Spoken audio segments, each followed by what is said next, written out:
Welcome to the Health Coach Nation podcast. My name is Hailey Rowe, and I'm a sales and marketing coach and LinkedIn lead generation service provider. I work with health, life, and mindset coaches and online service-based business owners to help them get more sales, shift their time to the client-generating activities instead of just the busy work, and overcome that social media overwhelm. Let's get into the show. I have a new free gift for you. It's my free time management system. And this is something that you're going to actually be able to stick with. It's nothing too fancy. It's not going to require spreadsheets. And it's basically teaching you how to love your calendar, how to plan your week and prioritize the result producing activities, how to prevent procrastination and keep getting better and better at time management with my 5 reflection questions you can use weekly. And it's what I personally used when I was juggling so many side jobs when I was first growing my business. So I can't wait to share it with you. It's at haileyrowe.com/time planning. It's all one word. And if you need the direct link or you can't find it, just feel free to DM me at Hailey_Rowe, mention the time management system, and I will get you the exact link. All right, let's get into the show. Hey everybody, I'm here with Sean Malone, and he's actually someone I've known for quite a while now. And we are going to be talking about organic outreach and some of the resistance that comes up when it comes to this topic, why it's such a heated topic, ways you do it wrong, ways you could do it right. And Sean is the expert on all this. So Sean, why don't you introduce yourself and share a little bit about FlowChat? Yeah, sure. Well, first of all, Hailey, I'm just be really proud of yourself because the movement that you've created and what you're doing, I think, is really, really powerful. And so, anybody that's actually getting a chance to chat with us today, thank you for being here as you're listening to this and seeing this. But also, like Hailey's the goods. She knows what she's doing. She's doing great things. So I appreciate the opportunity to be here. Like she said, my name is Sean Malone. I'm a co-founder and CSO of a software company called FlowChat. It is a chat messaging management system, however you want to say that. Because we've tested over the course of my career, which has been a pretty long career so far. It's into the 25-year mark now. We've tested a lot of different things. We've tested summits and challenges and running paid ads and SEO and like pretty much every type of marketing system or campaign or method or acquisition strategy that you could put into a business. And after a long, strong evaluation, what we got back to was the basics. People like to communicate with people. Direct communication is truly the secret. And so when we launched FlowChat as a software product about 18 months ago now, but it's actually been a 20-year overnight success story with just trials and tribulations and everything we've gone through. But long story short, direct communication is the fastest, most reliable, and most effective way to grow any business from 0 to 6 figures or even 7 figures, or even if you're at 7 figures, you want to add another 7 figures, or even getting to that 8-figure mark. We've done that for multiple companies just to help them to get there, and it's all through managing chat at 1-to-1 at scale. And so we don't believe in bots. We don't believe in chat bots because, I buy from people. Hailey buys from people. We don't buy from a chat bot. We don't buy from an ad. We buy from people we like and trust.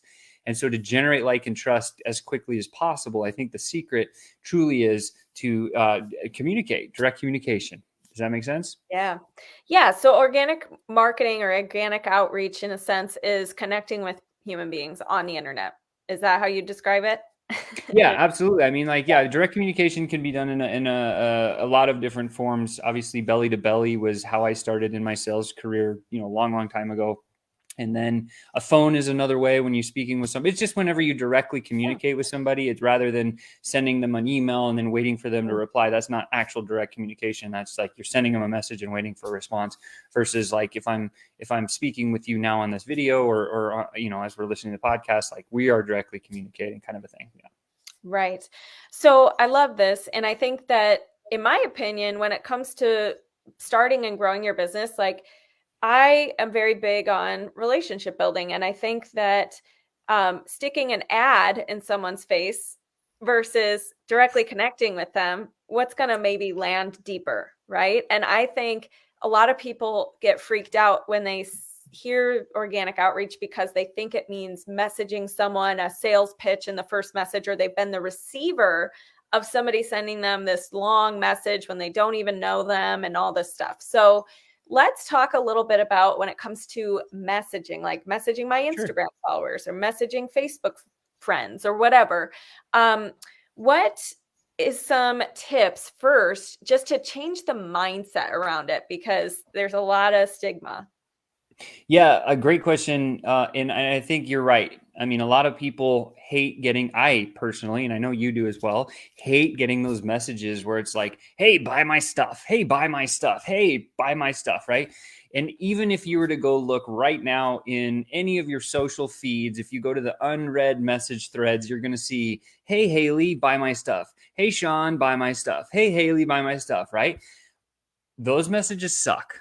And what's good and bad about those, the bad is obviously they suck and we're not going to deal with that. And then we get this bad like perception of, oh, I don't want to be that person. I don't want to spam other people. And then you start developing this thing in your head. So that's the first thing.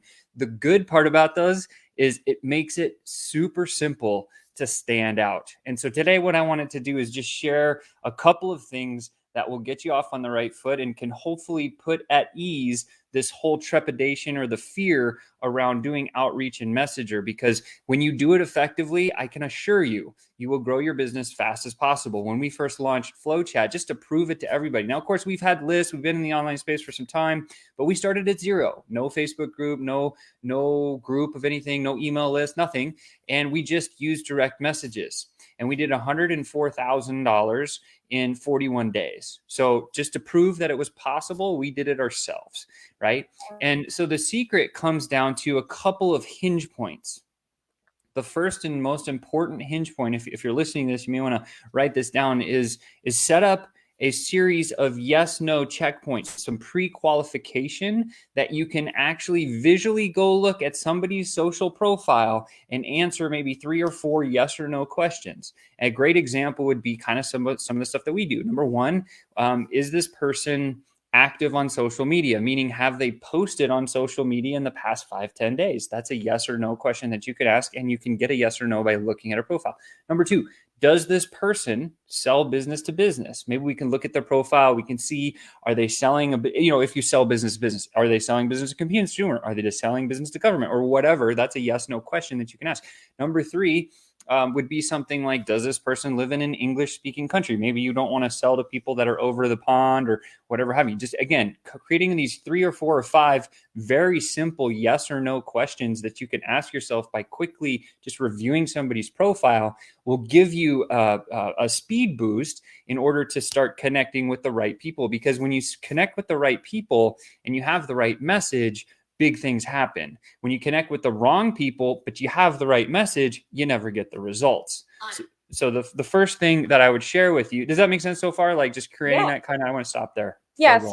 So for anybody listening, when it comes to finding your ideal client online, which is something that you can do when you have a clear niche. And if you don't have that yet, then stay tuned for my Black Friday offer, because it's going to be about niching and getting your message clear. But anyways, once you know that, you're going to be able to identify if somebody is maybe your potential client by looking at their profile, perhaps.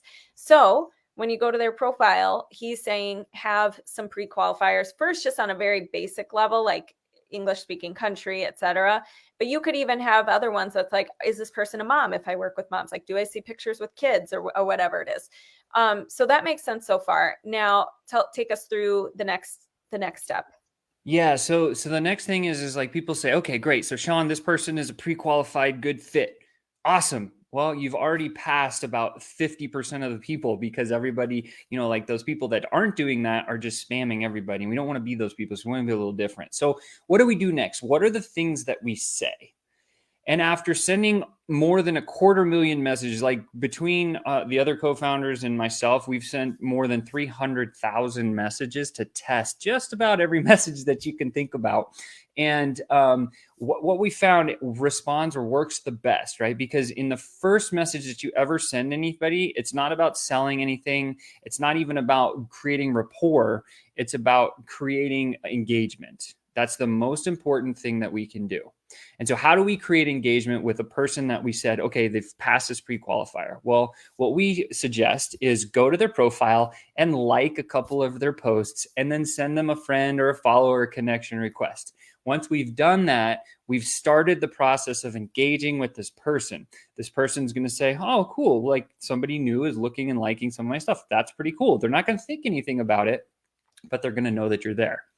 And then it comes to the first message that we send to somebody. And this is where people get stuck, right? Most people are like, like I'm just going to vomit everything. If they've learned classic copywriting, maybe they learned to write a sales page, or maybe they learned how to write a website or something like that. And they pour all of this knowledge of copywriting into this one single message, and it ends up being a big book, and nobody wants to read any of that stuff.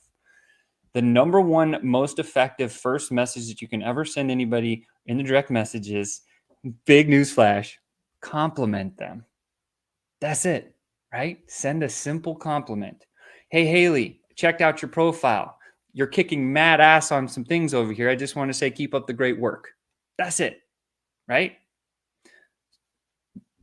Yeah. You want me to keep going? Oh no, I was mesmerized by how well you're explaining all this. Okay. So yeah, makes sense. And I think, one question that's going to come up is people being like, well, is it weird to follow someone that is new or send a friend request to someone that I don't really know yet? What is your thoughts on that? Well, no, it's not. Obviously, they call it social media because you have to be social. And so in order to be social, it's like when you're in an event, right? It's kind of like when you're in an event, you go into the event and you sit in this chair and you're watching the speakers on stage. But then if you really want to grow your business, if it's a business convention of sorts, you don't make any business deals watching from the stage. Where are those deals getting done? They're getting done in the hallway, right? Yeah. So the hallway at a convention is the exact same place as the DMs are on social media. Mm-hmm. So if you can have that analogy, think of it that way. It's like, no, it's not weird. Like you see somebody in the conference sitting next to you. Oh man, that's a cool sweater. I like it. Where'd you get it? Right? That's an easy conversation starter. Same thing. It's just complimenting somebody. Yeah. So when we compliment somebody, it's the same thing on social. And then you have that dialed in. You're going to get a pretty strong response. Now, here's some statistics that will make more sense for you. 60% of engagement in social, specifically in messages, will come after your fourth touch point. So if we like 3 of their posts and we send them a connection request and then we send them a compliment, guess what? That's 5 touch points. We're getting 60% of engagement after the 4th one. So we're in a great place. You with me so far? Nice. I love that. Yeah. 60% of response comes after the 4th touch point. Is that right? That's perfect. Yep. Okay. That's it. Sweet. So got it. Yeah. So that's the first thing. So now it's like, okay, well, Sean, that's great. Now you've gotten these people and you've complimented these people. Now they're thinking like, whoa, this person's really like looking at my stuff and it's cool. And make sure it's genuine, right? We don't ever want to not be genuine because genuine authenticity, organic, real connection is what we're craving here because that's the thing that gets deals done. What do we do next? Well, we move into the cycle. And again, I've studied a lot of NLP and psychology and all this stuff behind everything that works. The thing that works the best is to ask a question or maybe 2 questions. I'm going to give you very, very specific examples on the questions that you can ask that will get you massive results very quickly. The first question we ask is around the topic of whatever it is that you're selling. And we ask that person if they're already kind of involved. So like, maybe just give me an example. Let's do a real example, Hailey, like of somebody selling something or give me an example. Yeah. So let's say you have a health coach who works with busy moms or something like that. Okay. So a health coach that serves busy moms, right? So what we're doing, the health coach is looking for busy moms that are out there. And we go to the page and we say, hey, I see that you got your hands full with these 3 kids. I love the hustle that you're putting down, or whatever the compliment is that you're going to send to that busy mom. And then they say, oh, thanks so much for noticing, because nobody ever notices that stuff, right? Mm-hmm. Now we've got the engagement with the mom. Hey, quick question for you, right? Mm-hmm. What's the thing that's allowed you to flourish as a mom over the past year? What's your best number 1 tip as being a mom? What I've done here is I've asked her a question of something that's been successful for her. So we always go in the past and we ask about their success. What's the one thing that's been successful for them in the area that you're focused on? And then they're going to come back and they're going to give you some information. They're either going to give you a tip, or they're going to share some secret, or they're going to, that gives them the chance to share. People love to help other people. This gives them that out, or that avenue where they can do that. Yeah. Right. Love it. So that's number 2. So we go pre-qualification. We do a little compliment. We ask about the success in the past. And now we're going to ask about what they're working on in the future. So we go, okay, so compliment, ask about the past. Now we're going into the future. Great. I know that you're moving into this 2023 season. What's the big thing that you're focused on as being a mom in the next year? Yeah. All of a sudden, the mom's going to say, well, I have this big initiative, or this or that or next thing. And guess what? If you're a health coach and he says, well, I'm trying to get more fit, you're in. You already got that. You're in. You're done. You're dialed in, right? If they say fitness, oh my God, we need to connect. I actually work with people exactly like you that are focused on this thing. Let's have a quick phone call. Are you up for it? Yeah. What have I done? I've gotten right into the DMs. I've gotten right onto the calendar. And now you can share the program that you have to offer. I love that. Yes. And so there's a couple things I want to point out. One is now that I think about it, pretty much most of my best connections in business and opportunities have been because of messaging. Because if I think about it, you and I met over message. I think you messaged me. My business partner messaged me, who was my business mentor for a while. He messaged me on Facebook. We didn't know each other before that. The programs I've joined, they've sent me a message. I didn't buy from an ad. Like, I really, now that I think about it, it's so funny. Now, I think some people get like easily offended too. So I think we need to talk about, how do you not take things personally, and how do you look at just the data and the kind of like percentages to expect, as opposed to being like, oh my God, I didn't get 100% response, or like this person didn't answer me, so I feel really weird. Like how do we not take it so personal? So the way I think, like, okay, so repetition is the first thing, right? So we got to get in there and we got to do the activity. And so the first thing that I share with you is like, people are going to say yes, and other people are going to say no, and that's okay. It's not your fault that they say no. It could be a life timing thing. It could be they're just not interested. But majority of the time, they're not going to come back and throw shade or hate at you, right? They're going to be pretty civil and cordial and then say something. And so a lot of people, they come to me and they're like, Sean, I'm completely fearful of like these people hating on me or getting all this hate or whatever. And I ask them, I'm like, well, listen, let me ask, like, what's the worst thing that they could say to you? And then that person's brain's like, oh, they could say this or this or this. Okay, well, if they said that, how would it make you feel? Knowing that it's just a keyboard warrior? Yeah, it doesn't really matter, right? So it's just a matter of just understanding some of the metrics and the numbers. And really what it comes down to is we're not looking for everybody. We're looking for the right somebody. We're looking for the small select group of people that are the fit for the problem that we solve. And the way that I stay focused on this is I say, look, in business, the easiest way to do this is figure out the one problem that you solve for the audience you solve it for. And then you're on a mission to go and find out if this person has that problem or they don't. And that's your objective. And it makes it very simple. Yeah, totally. And I think too, one thing to notice about this conversation, and this is definitely what I do too, is it's all permission based. So it's not like in that question message, you were like, and I'm going to send you this, thing that you should do. It was, let's get the question answered first to see if we can go to the next step. And I think sometimes people get discouraged about that because they're like, well, what if this person doesn't answer me? Or what if I have to keep, like, now I'm in this journey where I have to keep checking my messages. And I think sometimes they want to just be like, word vomit and be done. But that doesn't work. So you're wasting your time, right? So asking those open-ended questions, not word vomiting, getting permission first to take it to the next step. So asking that question of, do you want to connect for a chat to talk about that opportunity or whatever, is really key. The other thing I would ask is, like, let's say that mom says, you know what, I am doing blah, blah, blah, but nothing about fitness or health. Is there, do you just, like, where I see clients come and ask me questions is like, I got stuck at this part, or I don't know where to take it, or whatever. So any thoughts on that? Of course, right? So we get to the place where we say that next question of, hey, what's the big thing that you're working towards achieving in this next year of some sort, right? So that's kind of the template base of the question. And they're going to say one thing or another. And the nice thing about asking that question is it doesn't help or it doesn't hurt you. Now, there's going to be a small percentage, right around 4 to 5% of those people that are actually focused on the thing that you do anyways. Those are going to be a home run. Those are the easy ones, right? The people that come at you saying, oh, well, I'm looking at having another kid, or I'm doing this or that or the next thing.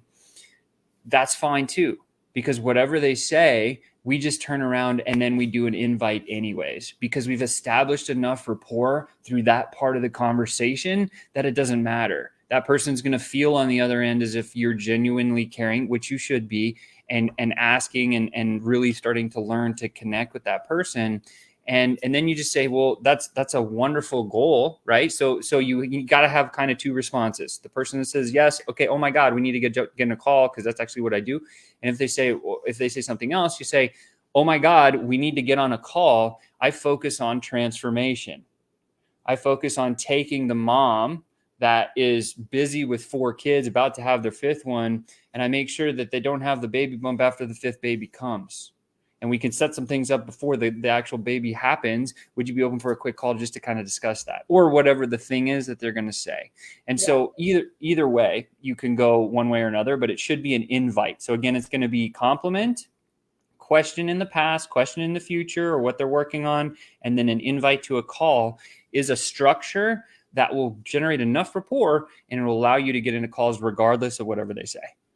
Yeah. And I think too, I was just talking with my clients, I have something I like to call like the hierarchy of wins. And it's kind of sharing that you're not just always out there messaging just to get clients. Like sometimes someone becomes a lead in your Facebook group and they get nurtured in there and they hang out and then they become a client, or they don't, but they refer people, or they just sit there and get value or whatever. But like the point is, there's so many different, when you're having these custom conversations, you have the opportunity to form a win in some way, shape, or form. It doesn't always have to be a discovery call or whatever. So I think one way to not get discouraged and to keep up with this is to know that all of those seeds you're planting over time can turn into some form of a win and a new connection, period. It is a win, right? So that's one thing I want to point out. And the other thing is, as you said, if they maybe aren't ready for a call, you can always give a freebie, give more nurturing, send them to your Facebook group, whatever it is. So what about, and I just want to back up really quick and say one thing. You will probably, depending on your niche, you might get some, I don't send long messages, so I don't thankfully run into this, but I do have some people, even if I say the nicest thing, like, hi, like, how is your week going? I could get someone saying, oh, how dare you ask me that question? Or like, why do you care about my week or whatever? So I do want to warn people that, yeah, that might happen, but it's such a small percentage. And if you know your intentions, and if you know, like I personally am now, if I get something like that, I'm like, it has no effect on me because I know my intentions. I know I'm not, it'd be like if somebody said, you have green hair and I know I don't, then I'm like, okay, that's fine. You think that, Yeah, I think there's a big piece where, people just take everything a little too personally. And I think, unfortunately, that's just the way that it is these days. But I really kind of, as you were saying that, the first thing that kind of pops in my head is people, the things, people make mountains out of molehills. And what I mean by that is if somebody said, like, for example, that same example you just said, hey, how's your week going? And say, oh, how dare you ask about my week? Well, you put the spin on the tonality of how you actually reread that message, and that's made up. That's a story in your head, right? Like there's only 2 fears. When you're born, biologically, you only have 2 fears in your body. Do you know what they are, Hailey? Curious. No, that's interesting. Guess. When you're born, you have 2 fears, you're saying? Yep. And the rest of them are all made up. What are the 2 that you actually have? Surviving. Close, close. I So, don't so know. the first one is fear of heights. Everybody has a fear of heights Oh, biologically when you're born. And then the second one is fear of loud noises. Okay. Everything else beyond that is completely manufactured either by your lessons, life lessons, experiences of growing up, or your coaches and mentors and everybody teaching you, whoever that be, your parents, your friends, your cousins, your coaches, or whatever it is. And so if we know that there's only 2 real fears in the world, everything else is made up. The rest of it is just our own layers of things getting put on top. So when you're reading a message that comes back to you that says, oh, how dare you ask about my week? Well, it's like you put that tone into that message versus just reading the words. Here's the thing you got to remember. When you get that shade or that hate coming at you, you think to yourself, oh, this person must be having a bad day, might be bad timing. Or if it's a really aggressive, long message, then you're just like, you know what? There's 2 billion users on this social platform per day, per month that I can go talk to. I don't need this one, right? And so that's the whole piece of it is like there's so many people that are needing your services and needing your help. You just got to go find those ones. And there's going to be people that hate on you. yeah. But just ignore them. Right. But it's so, to me, it's like so worth it because I've met so many amazing clients. I've met so many amazing collab partners, podcast guests, friends, etc. And so one little bad one, I think a lot of times we catastrophize that and be like, oh my gosh, this is my whole career is over from this one bad response. But, you know, the pros definitely can outweigh the cons. And as you say, focus on all the rest of the people in the world. So, yeah. The other piece that I wanted to touch on that we didn't really get to is you said, what happens when I get stuck in the message or what happens if they don't respond? Mm-hmm. We all know that fortune is in the follow-up. You've probably heard that saying 10 bajillion times, and it is true, right? So we do need to do the diligence and the work to when we ask a question and nobody responds to us, that person's probably busy. It's not you, it's them. They're busy. That's okay. Just be like, hey, just bumping my message to the top of your feed. Or, hey, I was just checking on you. I hadn't heard back. Like those are very easy responses that you can use as follow-up messages in a 2-day pattern and then maybe 3 days later pattern and give yourself a little bit of a time. Every business on the planet has what you call a sales cycle. That's from when you first reach out to somebody or you meet somebody to the time they make an investment with you. Inside of that sales cycle is what we call a sales process. Everybody should have their own self-generated or sales process that they learned from somebody that actually has a process that works, right? If you don't have a sales process, you're probably defaulting to the prospects system. And that's the thing that's going to hurt you the most because the prospect system has 4 steps. They lie to you. They steal your information, they lie to you again, and then they hide from you so you can never find them again. That's why most traditional salespeople get stuck in voicemail jail or they get ghosted or those types of things because they don't have an actual selling system. So, and that's when I learned that the hard way. Like when I first started my sales career, I was given a big book of manufacturers and I had to sell to these manufacturers. And I said, okay, I'll just do some activities. So I started making 80 cold calls a day. And I did this for 6 weeks. So I made 2,400 attempts at booking an appointment. That's what I was working to do.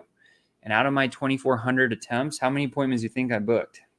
I don't know. Probably not 0. a lot. 0. Okay. Goose egg, right? And I was at the point where I was like, this sucks. Because I was relying or using the prospecting, the prospects appointment setting system, which wasn't working for me. And so it wasn't until my dad said, go read a book at the library. I pick up a Tom Hopkins, How to Master the Art of Selling Stuff book where I was like, oh, there's a formula. Let me try this. And it immediately worked, right? My first time I tried to do it, I messed it up, but it was still effective enough to get me into an appointment. And then I stumbled into that appointment and I realized, I don't know how to sell anything. And so then I started dissecting and reading and learning. And $500,000 later, I've dissected now 40 or 50 of the best selling systems on earth. And I distilled it down to here's these steps that work everywhere. and I tested it. And I was like, okay, so now I have a selling system and so on and so forth. So I just wanted to share is like have a follow-up process in your sales cycle so that you can continue to close more deals. Yeah. I love that. Yeah. And thanks for reminding us about the sales cycle. I think sometimes people get like discouraged or think, oh, Sure. you know, it's been 2 weeks, nobody's bought, you know? Yeah. So how can everybody connect with you, Sean? Tell us about too, that cool freebie you have also. Yeah, sure. So thank you again. So first and foremost, there in the show notes below, there's going to be a link or around this video or whatever you're listening or watching. And there's going to be something in there called knowing your numbers. One of the things that I think is very valuable for you as you're listening to this is to understand, hey, I need this many clients. Well, okay, that's perfect. If that's the goal, where do we start? And so what this document does is it reverse engineers with some very simple mathematics so you can understand exactly what you have to put into your machine to get out the target that you're looking to get.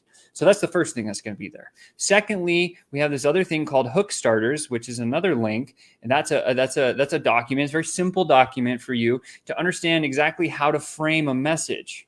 Right now, we talked about some messaging strategies. I gave you a formula today I think is bulletproof, and we've tested and it works. However, if you want to get a little bit more spicy and go a little faster, this actually has about 30 different industry examples that you can take and use right now in your business that we know work, right?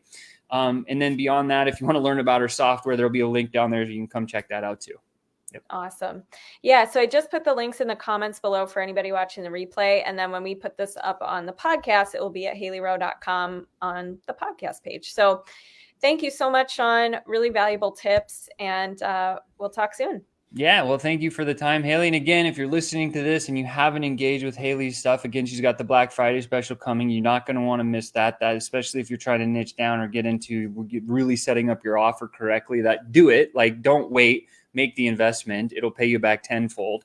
And just thank you for having me. And I'm really proud of you. And you should be proud of yourself and the movement you've created and what you're doing. I think you're making a big impact. Likewise, it's been so fun and cool to see how much you and your team have grown, and excited to see what you're doing next. Yeah, awesome. Hey, thanks so much for listening to this podcast. And if it's really helpful for you, I'd really appreciate if you share it and or leave a written podcast review. This tells the podcast sites that our show is useful and it will be promoted to more people that way. Thanks again.